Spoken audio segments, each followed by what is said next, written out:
America's crime crisis unfolding in broad daylight. In Chicago, a smash-and-grab robbery was caught on camera. Security video showing two men breaking into a high-end car dealership over the weekend. One man stood by the entrance with a gun, while the other used a hammer to smash open some display cases. The suspects reportedly made off with at least 8 luxury watches worth millions of dollars. This follows a string of smash-and-grab incidents in Los Angeles and San Francisco. Americans are fed up, though. New polling suggests most people do not think President Biden is doing nearly enough. Check out this poll, an ABC News poll showing that 61% disapprove of his handling of crime. Phil, but I thought AOC told us smash and grabs aren't actually panning out. The data doesn't back it up. That's what the left is telling us. It appears the facts suggest otherwise. Well, you know, the smash and grabs are real. We see it right there on video. And this is not just ordinary retail theft. These are burglaries. These are robberies. And oftentimes there's assaults that go along with these things. Imagine if you're a judge having a state law that ties your hands that says we just can't keep people in jail without bail, because when people talk about eliminating cash bail or bail reform, that's what they're talking about. There is nothing wrong with the traditional system that allows judges to make a case-by-case determination on whether and who will be released on bail. We can't have a one-size-fits-all that just says we're going to let everybody out on the street regardless of what they're seen on video doing. It's insanity. The traditional bail laws allow people to enjoy the presumption of innocence, and in most cases, people who commit minor crimes or don't have a criminal record, you know, they can get bail. Bail that ensures that they show up for court, that protects the dignity and the sanctity of the court system, and bail that ensures the safety of the public to a large degree. So it's just absolutely insanity to talk about taking people like this that we see on our video right now and just letting them go back out on the streets to do whatever they will with whatever they want. It just doesn't make sense. And if the president and our leaders don't get their hands around this crime problem, then society will just continue to unravel. Yeah, exactly. And Emily, you hear Phil mention the president. I mean, just 36% in that ABC poll believe he's tough enough on crime. Emily, that's down 10 points from August. People are realizing there's not enough being done.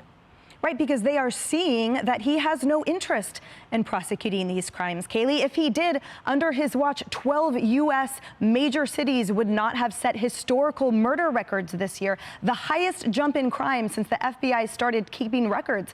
He certainly wouldn't have nominated to a U.S. attorney position a DA who refused to prosecute crimes like trespass and shoplifting and possession with intent to distribute when her county was among the highest in the country, record-setting for opioid burdens and overdoses.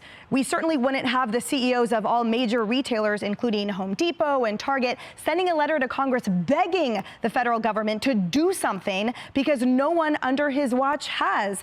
And despite lip service by the White House that it is, quote, of serious concern, remember the president of the Sheriff's Association has said, well, we have yet to see anything other than codifying federal restriction of their funds to local law enforcement. We haven't seen a program. We haven't seen a red cent. And whatever money that the Attorney General throws at it, through our tax dollars, believe me, it's too little, too late. And certainly tell that to the families of Officer Nishida, Officer French, and the list goes on of those who died protecting regular Americans from these brazen crime thieves. It's too little, too late, and the communities are seeing it. Exactly. And Harris, the polling gets worse on other issues. Just 28% saying Biden's handling inflation well, 38% believe he can handle Putin, 41% believe he's handling the economy well. These are not good numbers. Well, look, the economy is always important to the American people, but the president has one job, and that's to keep the nation safe. And if you can't get the first one right, with the crime wave that's happening, I don't know what to say about inflation. It literally is not in first place right here. But if you can't get the most important part right, you're probably not going to get the next one right either. So I'm not shocked, just in terms of covering and what we've seen and their reaction to our questions from the media as journalists about what they're going to do next.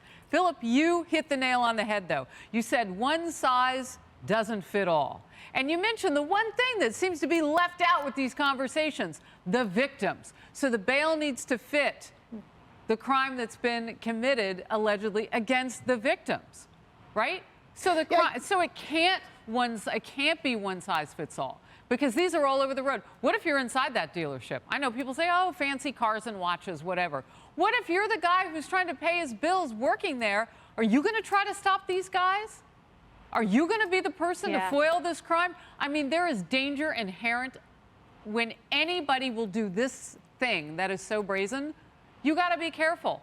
We're all vulnerable to this, no matter where we're shopping, where we are.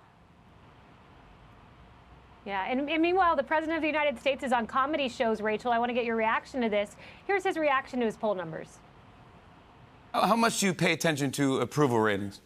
Well, not anymore. No, I'm joking. I was paying attention in the mid-60s. Now in the mid-40s, I don't pay attention anymore. Yeah, it's not. What a joke, Rachel. It is a joke. It's not funny. He went on to say later in that interview that, you know, his job was to make Americans' lives better. Whose lives have been better? With inflation, you have elderly people who are on fixed incomes, who are in trouble with the economy.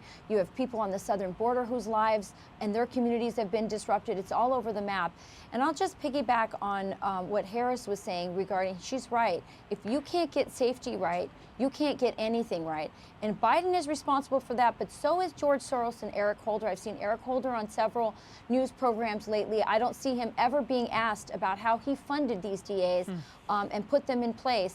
And those DAs are the reason why we're having this. And on a final note, I just want to say, as bad as this is, and as responsible as some of these leaders are, there is a family crisis. All of these people that are stealing, that are on video that we see in these mob-type grab-and-go, all of these people have parents. And on some level, this is a moral, spiritual issue in our country, and we're failing. Yeah, Rachel, always hitting the nail on the head. This is so much bigger than just crime. It is a family, cultural issue. Well said there. Hi, everyone. I'm Brian Kilmeade. I want you to do me a favor. I want you to click to subscribe to the Fox News YouTube page. This is the only way that I know for sure that you're not going to miss any great commentary, any great news bites, any great interviews coming your way on Fox. You can get it all here on YouTube. So subscribe right now.